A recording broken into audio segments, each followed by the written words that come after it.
बच्चों, मैं निशा त्रिपाठी, आपकी हिंदी शिक्षिका, आप सभी का हिंदी क्लास में स्वागत करती हूँ।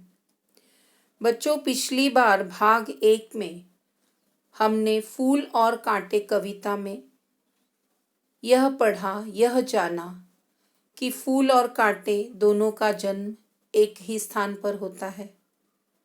प्रकृति का जो भी व्यवहार है, जैसे बादल का बरसना, चांद का अपनी चांदनी किरणें बिखेरना, हवा का उन पर समान रूप से बहना, तो वे सभी एक समान सी प्रक्रिया फूल और कांटे दोनों के साथ करते हैं।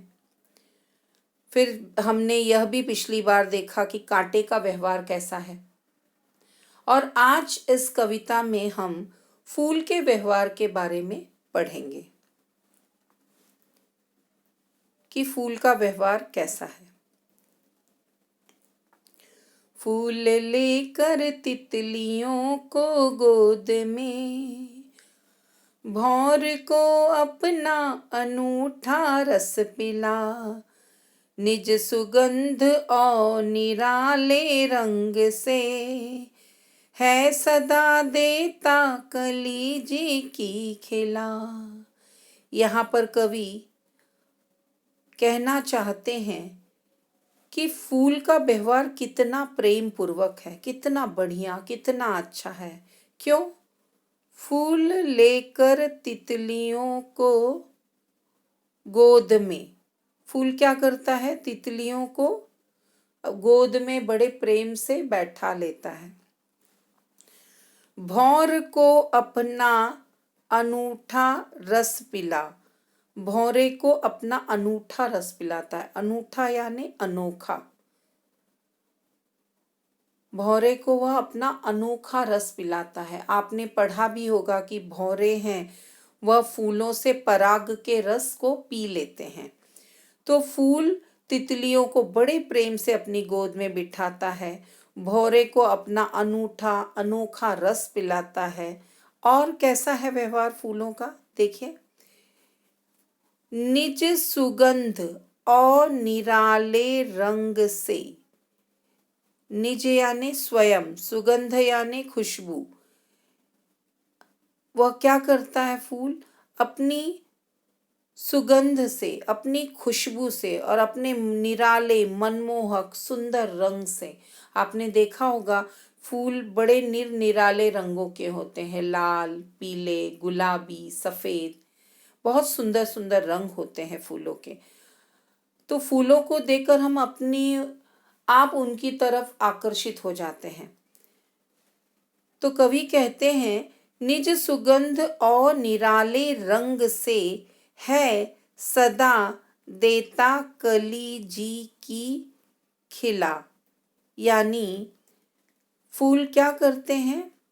अपनी खुशबू से, अपने सुंदर रंग से सबके मन की कली खिला देते हैं, अर्थात सबके मन को प्रसन्न कर देते हैं, सबको बड़ा आनंद प्रदान करते हैं। फूलों को देखकर अनायास ही हमारी आंखें उन पर टिक जाती हैं। इतना अच्छा लगता है फूलों को देखना। कोई ही ऐसा ही एक व्यक्ति होगा जिसे फूल पसंद ना हो, अन्यथा फूल हम सभी को बेहद पसंद हैं। तो आगे हम जानेंगे कि कवि और क्या कहना चाहते हैं।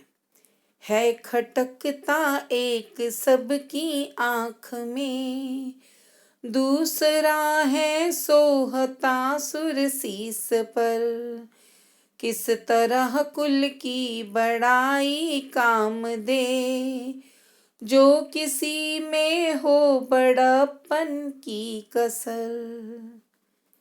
देखिए, कवि यहाँ पर यह बात साफ साफ कह दे रहे हैं कि दोनों का जन्म एक ही कुल में हुआ है, फिर भी उसके बावजूद है खटकता एक सबकी आंख में।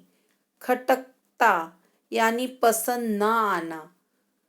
कौन सबकी आंखों में खटकता है? कांटा।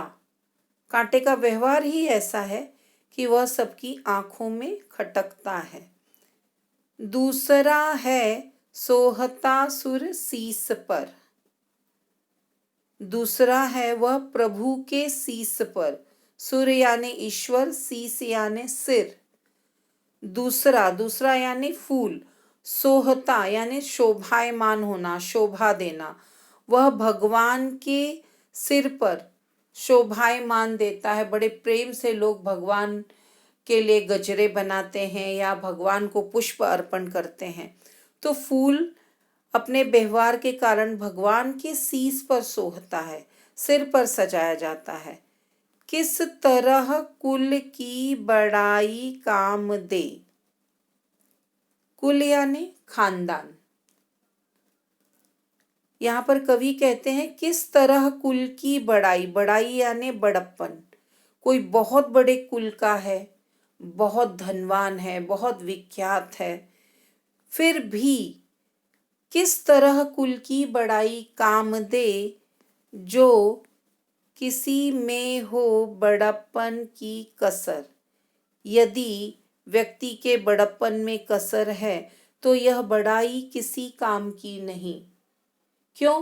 क्योंकि लोग कह देंगे कि अरे इसका व्यवहार तो अच्छा है ही नहीं, लोग उसे पसंद नहीं करेंगे, लोग उसके साथ मिलना नहीं चाहेंगे। मैंने पिछली बार भाग 1 में कविता में आपसे यह कहा था कि किस तरह एक परिवार के 2 बच्चे, माता पिता उनका समान रूप से पालन पोषण करते हैं, उनको समान रूप से शिक्षा दीक्षा देते हैं, उनको संस्कार भी वह एक जैसा ही देते हैं, फिर भी दोनों के व्यवहार में अंतर पाया जाता है। और इसी अंतर को देखते हुए लोग कहते हैं ये देखो एक भाई कितना अच्छा है। जैसे गुलाब का फूल, जैसे गुलाब के फूल की खुशबू चारों तरफ फैल जाती है, यह भाई देखो कितना अच्छा है, इसकी कीर्ति भी चारों तरफ फैल रही है। और वहीं दूसरे के लिए कह देते हैं कि देखो ये दूसरे भाई का व्यवहार तो एकदम कांटे की तरह है, जैसे कांटा चुभ जाता है वैसे इस भाई की बोली या इस बच्चे की बोली भी चुभ जाती है। तो बच्चों, अब आपको तय करना है कि आपको फूल की तरह बनना है या आपको कांटे की तरह बनना है। यदि फूल की तरह बनना है तो आपको फूल के जैसा नम्र प्रेम पूर्वक व्यवहार सभी लोगों से करना होगा, तभी आप फूलों की तरह विख्यात होंगे, लोग आपको पसंद करेंगे। तो उम्मीद करती हूँ बच्चों आपको यह कविता बहुत पसंद आई होगी और आप इस कविता को अपने जीवन में उतारने का प्रयत्न करेंगे, फूलों की तरह महकना पसंद करेंगे, फूलों की तरह अच्छा कार्य भी करना पसंद करेंगे। तो बस धन्यवाद।